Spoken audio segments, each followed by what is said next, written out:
It all started last season when the Toronto Maple Leafs lost to the Boston Bruins in the first round of the Stanley Cup Playoffs. The Maple Leafs fell apart when it counted, and so too did Jake Gardiner, who had a horrendous game. The frustration that fans had towards Gardiner was seemingly building until it boiled over in their 6-3 loss to the Colorado Avalanche on Monday. On a power play with about 5 minutes left in the second period, Gardiner was pursuing a loose puck back into the Toronto end with Carl Soderberg close behind. Gardiner whiffed on clearing the puck and was outmuscled by Soderberg, who then scored to give the Avalanche a 3-2 lead. Then, later in the game, fans booed Gardiner when he touched the puck. Jake Gardiner didn't see another shift for the final 5:31 of the second period after misplay on the AV's third goal. Jonas Siegel, at Jonas Eagle, January 15, 2019. Fans booing their own player went over as well as you'd expect from this fanbase. From fans proclaiming that real fans would never boo to fans harassing Gardiner's social media and the media cyclone whipping up endless articles, including this one, regarding the booing.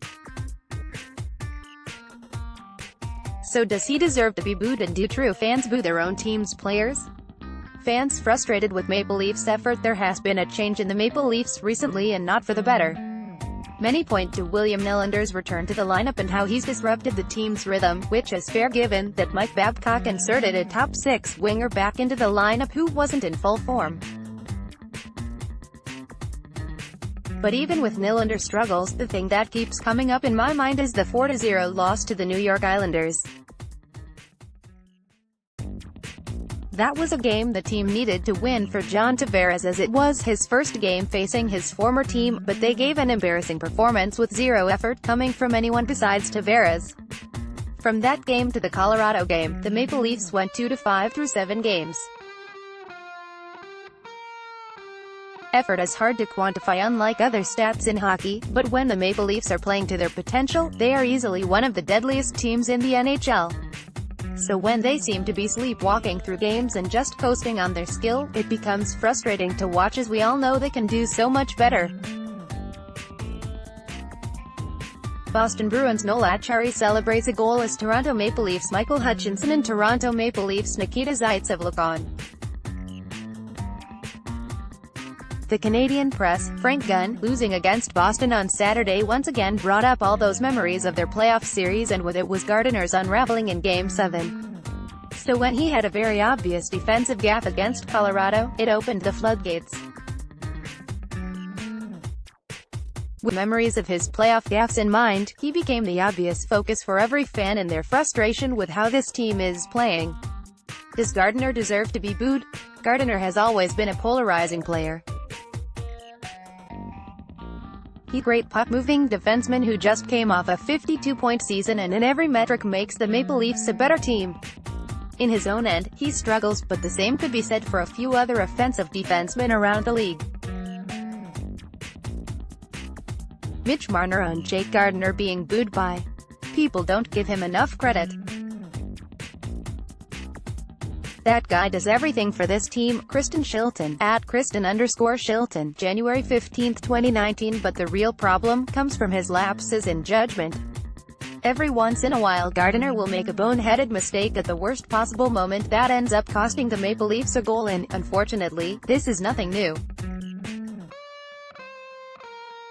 So when he failed to control the puck and was outworked by Soderberg, it was obvious that it was Gardiner's fault, which led to him being booed. And honestly, he deserved to be booed. He continually makes poorly timed mistakes, and it's always on full display for every fan to see. At the same time, he shouldn't have been the only one booed, as the rest of the team deserved the same response from fans with how they've played and the lack of effort they've shown. Jake Gardiner, Toronto Maple Leafs, Dec. 12, 2017, Amy Irvin, The Hockey Writers. Where was this response to Travis Dermott throwing the puck away behind the Maple Leafs net to a waiting Avalanche player? Luckily, Frederik Andersen prevented that from costing the Leafs a goal. The Maple Leafs weren't as lucky when Nazem Kadri was easily stripped of the puck by Mikko Rantanen, who then turned around and scored. For fans, Gardiner has become the poster boy for everything going wrong for the Maple Leafs. It's easy to hate on him when he makes those blatant and costly mistakes. Most would rather rant about him than notice that there's a lot more to be worried about with this team. In the 17 games since Nylander returned to the lineup, Auston Matthews has just 5 goals, Kadri has 1 and Patrick Marleau has 4 points. Then there's Nylander, who has just 3 points in 17 games, which, regardless of analytics, is simply not good enough. Right now there's a lot of blame to go around, and despite Gardiner looking like the obvious problem, he's the least of the Maple Leafs' worries. Do real fans boo? With the fallout of Gardiner being booed, the concept of what a true or real fan is was endlessly brought up. Whether or not people thought that Gardiner is underappreciated or needed to be shipped off, there was plenty of condemnation of fans booing their own players.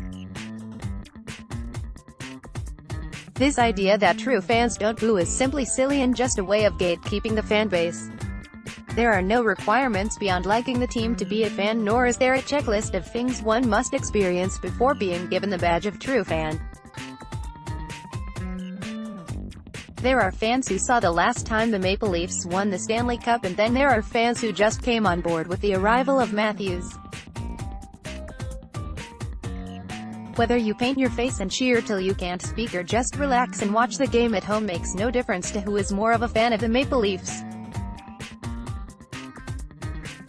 And sure, there are those fans who take their anger out on a player's social media, which is just disgusting, but they are still fans, as terrible as they are. Every fan base has a group of fans that make the rest look bad.